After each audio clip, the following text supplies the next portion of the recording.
ଶୁଣ ମୋ ପୁଅଟା ବି କାହିଁ ଗଲା ଯେ ଏତେ ବଡ଼ ଫୋନ୍ କଲା ବେଳକୁ ଆସୁନି।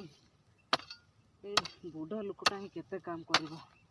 ଟିକେ ଫୋନ୍ଟା ଲଗାଏ, ପୁଅଟା କେଉଁଠି ଅଛି ପଚାର ଟିକେ। हे प्रभु हे हरि राम कृष्ण जगन्नाथ प्रेमानंद, ये क्या हुआ?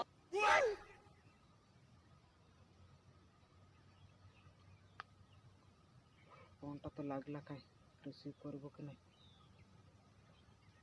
ସେଟା କାହିଁ ଗଲା, ପୁଅଟା ବି ରିସିଭ୍ କରୁନି ଯେ। ଆଉ ଥରେ ଲଗାଇବା। ମାରବେ ब्लॉगर बाबू लव यू, कृपया अपना अभी मजा आएगा ना भिड़। କାହିଁ ଅଛି ବି କୁକୁର, ମୁଁ ଫୋନ୍ଟା ବି ରିସିଭ୍ କରିକି ନାହିଁ ଯେ। ଘରେ ଅଛି। କି ହେଲା କିରେ? କି କହିଲୁ? ଘରେ କି କରୁଛୁ? କେଡ଼ୁଥିଲି ବଡ଼କୁ ତୁ ବି ଫୋନ୍ କରବୁ ଯେ ବାପା।